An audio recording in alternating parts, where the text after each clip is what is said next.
This is a review of the HiSUN Sector E1 electric UTV. This is a 2019 model. It currently has 70 miles on it, and just want to share my experience with it. It's been great, good, meh, bad, and ugly. So I just want to share all of that before you consider buying one. So when I was looking into buying a UTV, I spent about 6 months researching it and concluded that the HiSUN was the best option out there for the per dollar value on the product. I still feel that's right, but if you value your time, that was the meh and the ugly about this. So first, some of the features. It comes with a built-in winch. I think it's about a 500-pound winch. It's adequate for the type of stuff I do. If you're gonna pull some heavy-duty trees or whatever, I would not use that. I have a plow attachment I added to it, and for lifting and lowering the plow, it works perfectly. The primary use of this is for plowing my driveway and for just hauling some stuff around. It also comes with a built-in windshield.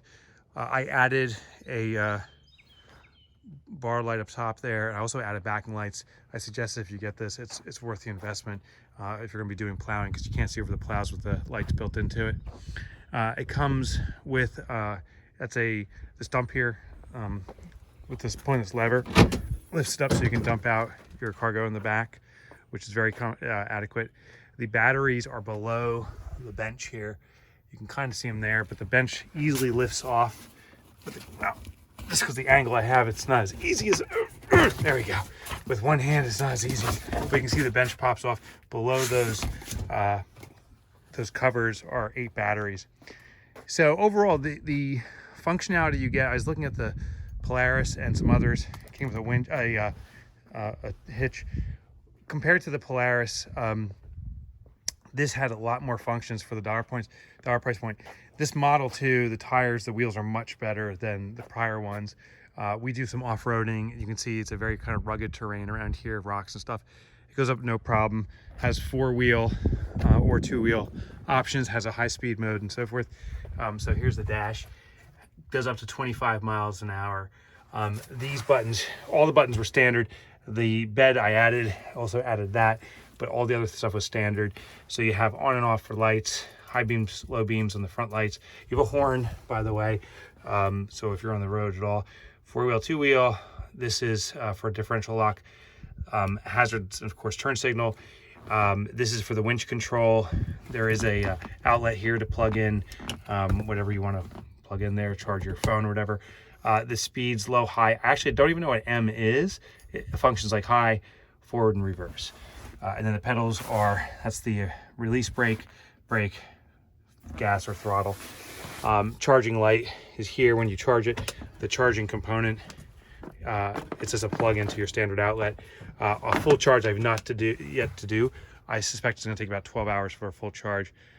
I go for about 5 to 6 miles with it regularly, and it uses about 1/4, not even 1/8 of the tank, so to speak, the charge, and it recharges again about 3 hours to top it off, so to speak. So that's the good, what you get.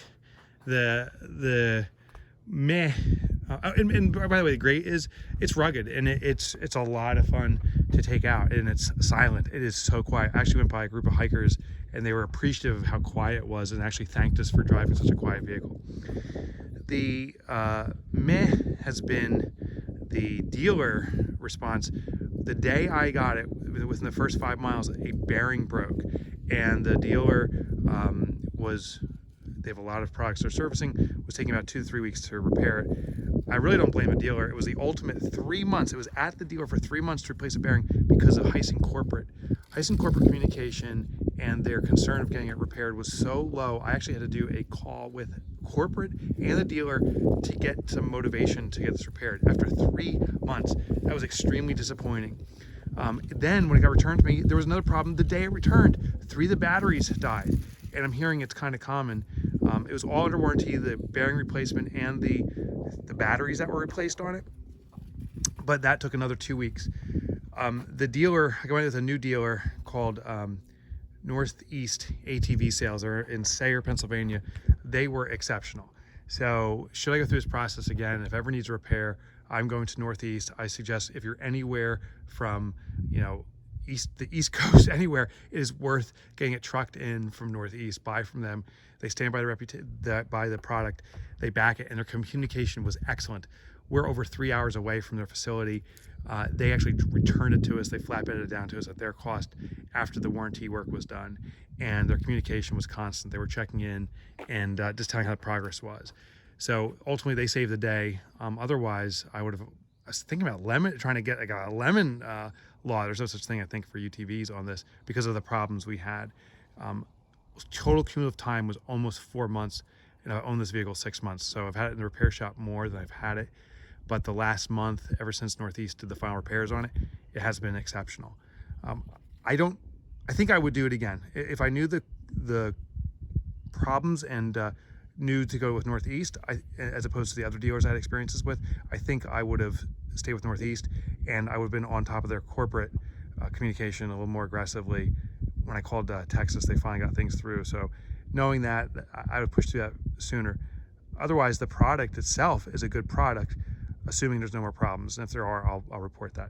So that's my review of the Sector E1 by HiSUN. I moderately recommend it because it's a good dollar value. My own concern was the service experience and the lack of concern from corporate to get this fixed once and for all.